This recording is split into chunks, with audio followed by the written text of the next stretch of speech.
Her Majesty's Prison Maze was a prison in Northern Ireland that was used to house paramilitary prisoners during the Troubles from mid-1971 to mid-2000. It was situated at the former Royal Air Force Station of Long Kesh, on the outskirts of Lisburn. This was in the townland of Maze, about 9 miles southwest of Belfast. The prison and its inmates played a prominent role in recent Irish history, notably in the 1981 hunger strike. The prison was closed in 2000 and demolition began on the 30th of October 2006. But on the 18th of April 2013 it was announced by the Northern Ireland executive that the remaining buildings would be redeveloped into a peace centre. Background: following the introduction of internment in 1971, Operation Demetrius was implemented by the Royal Ulster Constabulary and British Army with raids for 452 suspects on 9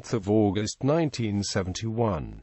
The RUC and Army arrested 342 Irish nationalists, but key Provisional Irish Republican Army members had been tipped off and 104 of those arrested were released when it emerged they had no paramilitary connections. Those behind Operation Demetrius were accused of bungling by arresting many of the wrong people and using out-of-date information. Following nationalist protests, some Ulster loyalists were also arrested. By 1972, there were 924 internees, and by the end of internment on 5 December 1975, 1,981 people had been detained, 1,874 of whom were Catholic Irish nationalist and 107 Ulster Protestants loyalists. Initially, the internees were housed with different paramilitary groups separated from each other in Nissen huts at a disused RAF airfield that became the Long Kesh detention centre. The internees and the supporters agitated for improvements in their conditions and status. They saw themselves as political prisoners rather than common criminals. In July 1972, the Secretary of State for Northern Ireland, William Whitelaw, introduced special category status for those sentenced for crimes relating to the civil violence. There were 1,100 special category status prisoners at the time. Special category status for convicted paramilitary-linked prisoners gave them the same privileges previously available only to internees. These privileges included free association between prisoners, extra visits, food parcels, and the right to wear their own clothes rather than prison uniforms. However, special category status was short-lived. As part of a new British policy of criminalisation, and coinciding with the end of internment, the new Secretary of State for Northern Ireland, Merlin Rees, ended special category status from 1 March 1976. Those convicted of scheduled terrorist offences after that date were housed in the 8 new H blocks that had been constructed at Long Kesh, now officially named Her Majesty's Prison Maze. Existing prisoners remained in separate compounds and retained the special category status, with the last prisoner to hold this status being released in 1986. Some prisoners changed from being special category status prisoners to being common criminals. Brendan Hughes, an IRA prisoner, had been imprisoned with special category status in Cage 11, but was alleged to have been involved in a fight with warders. He was taken to court and convicted, then returned to the jail as a common prisoner and incarcerated in the H blocks as an ordinary prisoner, all within the space of several hours. H blocks prisoners convicted of scheduled offences after the 1st of March 1976 were housed in the H blocks that had been constructed. Prisoners without special category status began protesting for its return immediately after they were transferred to the H blocks. The first act of defiance, initiated by Kieran Nugent, was to refuse to wear the prison uniforms, stating that convicted criminals, and not political prisoners, wear uniforms. Not allowed their own clothes, they wrapped themselves in bed sheets. Prisoners participating in the protest were on the blanket. By 1978, more than 300 men had joined the protest. The British government refused to back down. In March 1978, some prisoners refused to leave the cells to shower or use the lavatory, and were provided with wash-hand basins in the cells. The prisoners requested that showers be installed in the cells, and when this request was turned down, they refused to use the wash-hand basins. At the end of April 1978, a fight occurred between a prisoner and a prison officer in H Block 6. The prisoner was taken away to solitary confinement, and rumors spread across the wing that the prisoner had been badly beaten. The prisoners responded by smashing the furniture in the cells, forcing the prison authorities to remove the remaining furniture from the cells, leaving only blankets and mattresses. The prisoners responded by refusing to leave the cells, and, as a result, the prison officers were unable to clear them. This resulted in the blanket protest escalating into the dirty protest, as the prisoners could not leave the cells to slop out, and started smearing excrement on the walls of the cells to mitigate the spread of maggots. Hunger strike Republicans outside the prison took the battle to the media, and both sides fought for public support. Inside the prison, the prisoners took another step and organized a hunger strike. On the 27th of October 1980, 7 Republican prisoners refused food and demanded political status.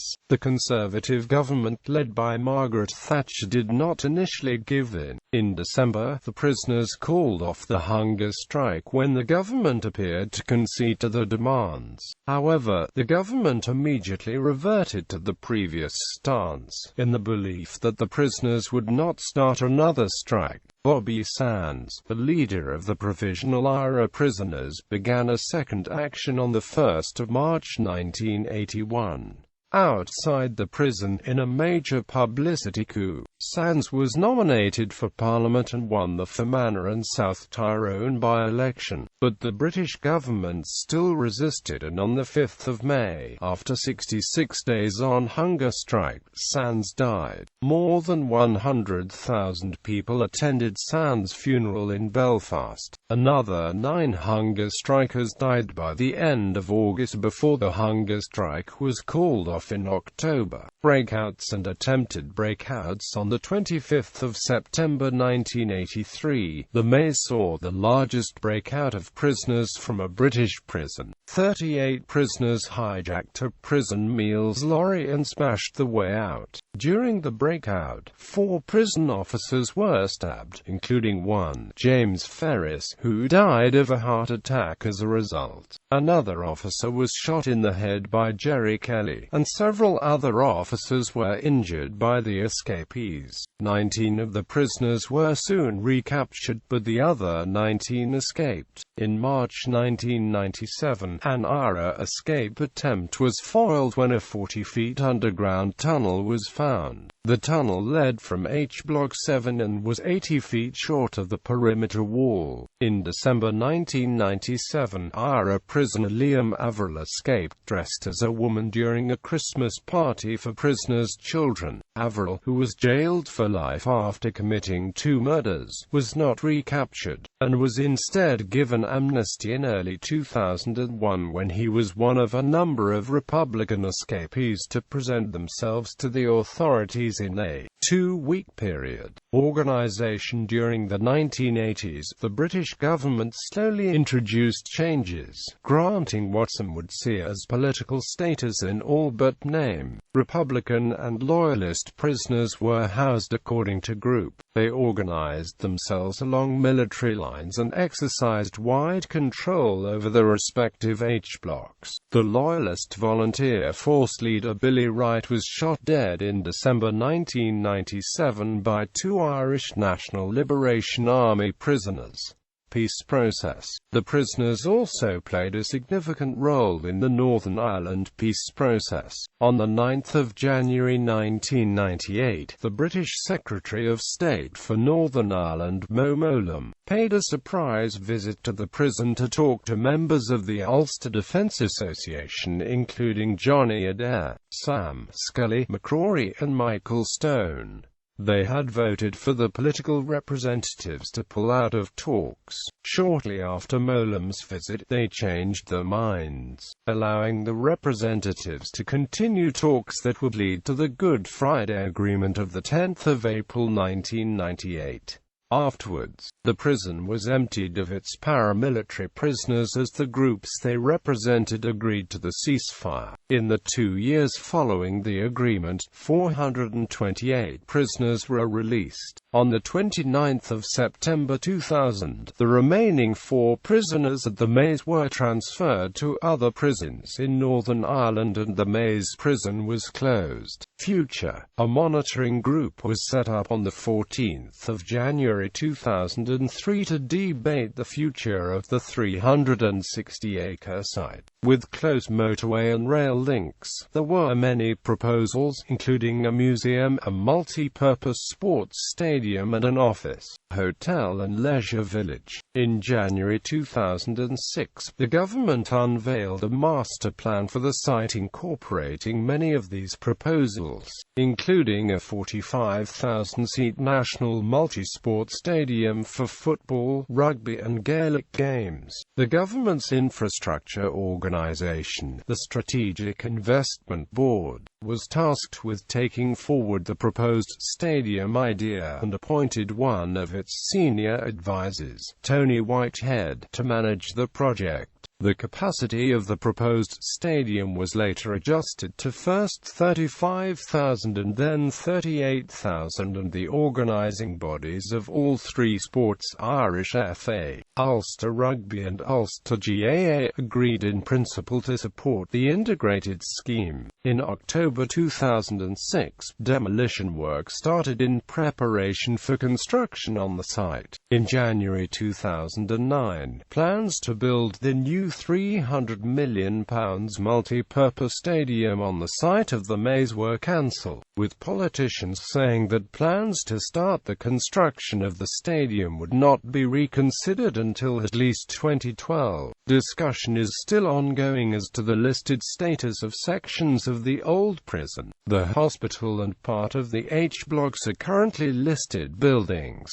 and would remain as part of the proposed site redevelopment as a conflict transformation centre, with support from Republicans such as Martin McGuinness and opposition from Unionists, who consider that this risks creating a shrine to the IRA. In January 2013, plans were approved by the Northern Ireland Environment Minister Alex Atwood for the site to be redeveloped as showgrounds as the result of an application by the Royal Ulster Agricultural Society with the objective of relocating Balmoral Show from its current location in Belfast.